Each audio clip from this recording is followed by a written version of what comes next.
So the sea animals, this is easier rules. In case of land animals, we had 5 rules. In sea animals, it is very simple. But we still have to categorize sea animals. Not all sea animals are same. So based on these categories, the rules are different. So there are some animals who live only in the sea, and if you take them out, they will die. And there are some animals who live on the shore, but they do not have blood.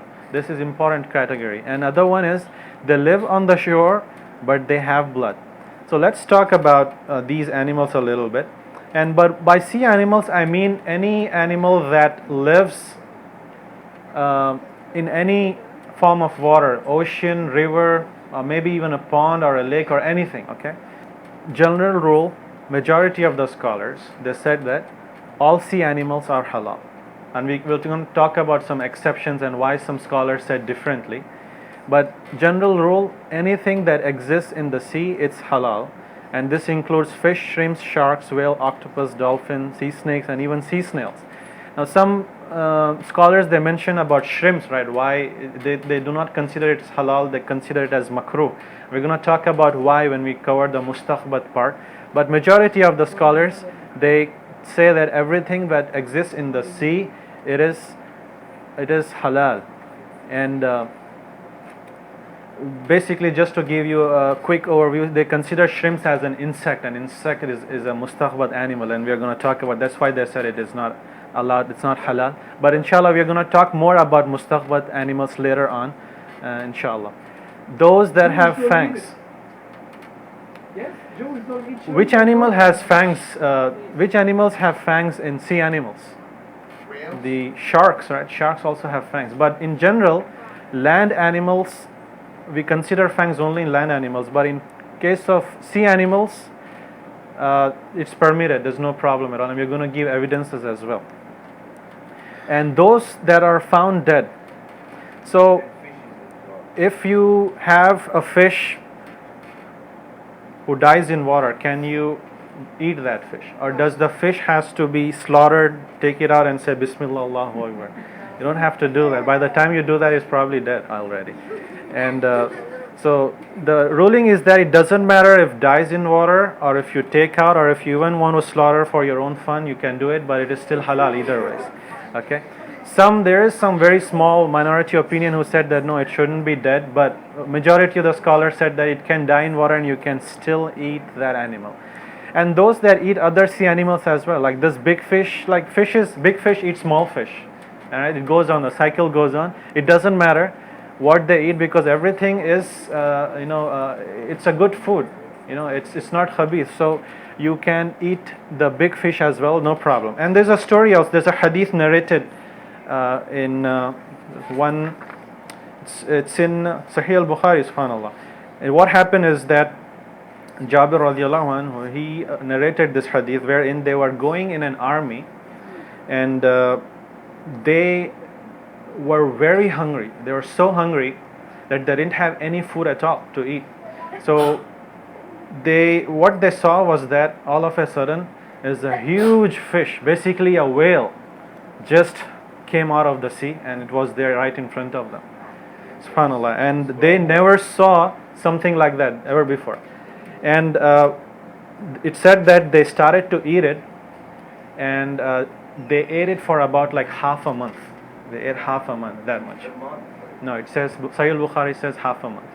And Abu Ubaidah, who was the commander of the army, what he did was that he took that bone of that whale and he fixed it on the ground, and he said that it was so huge that a rider could easily pass through that animal. Lobster, it's a sea animal which always lives in sea, right? So it is halal.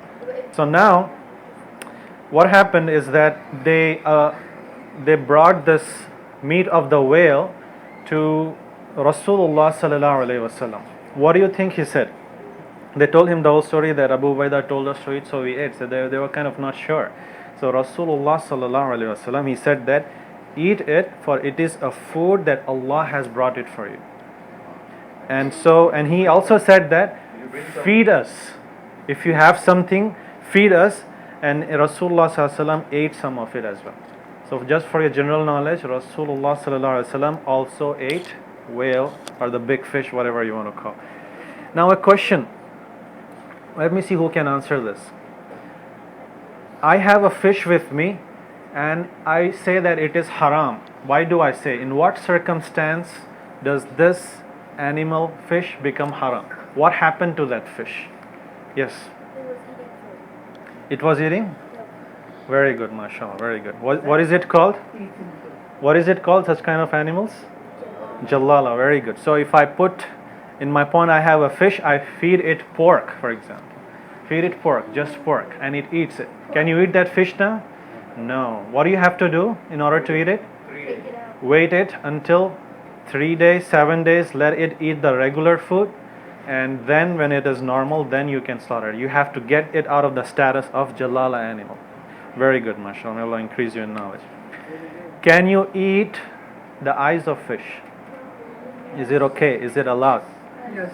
It is allowed. There's no problem with it. Okay. Any organ you can eat. Only we mentioned, right, the some parts you cannot eat, like blood, explicitly prohibited in the Quran itself. So there are some parts which you cannot eat, but sea animals, anything and everything is halal. The general principle, inshallah. Okay.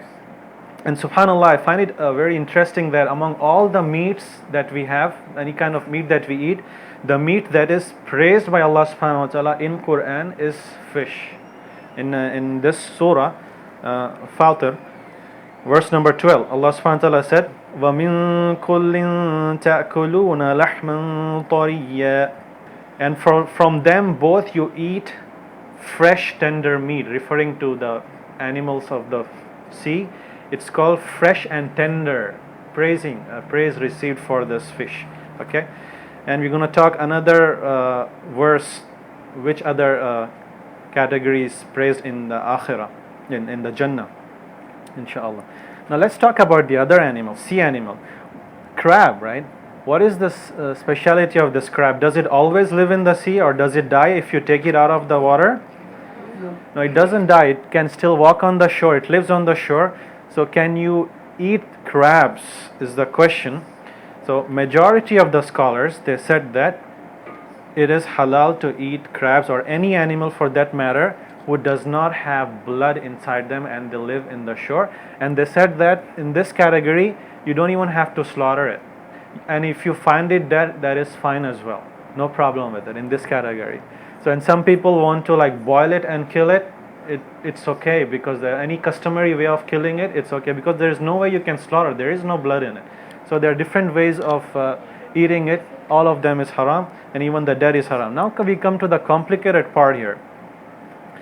The sea animal that lives on the shore but has blood, right? We have seals, penguins, turtles, walrus. They can live in water, but now they are not sea animals. They live on the shore. So what is the condition that we have here? Is that you cannot just eat them however you want. You have to slaughter them. Very similar to the land animals. You have to slaughter them, and if you find them dead, you cannot eat them. Okay? You cannot eat them. So those are the two animals. There are two exceptions that that you should remember. Okay? Why do we have these exceptions? The frogs and crocodile.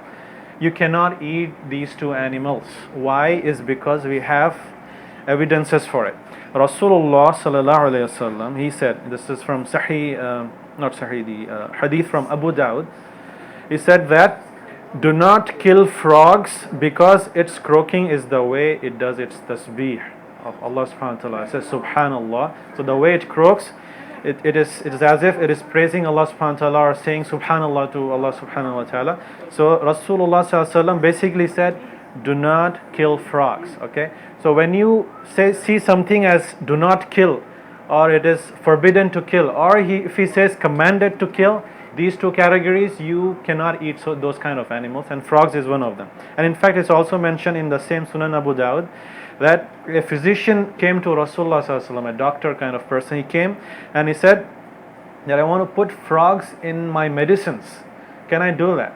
So Rasulullah sallallahu alaihi wasallam, he said that no, do not kill them in the first place. He forbade them to kill, so that's why you cannot even use it. So if you cannot kill, you cannot eat, obviously, for obvious reasons. Okay, and you know which country eats frogs a lot? France, yeah. China eat everything. China eat everything.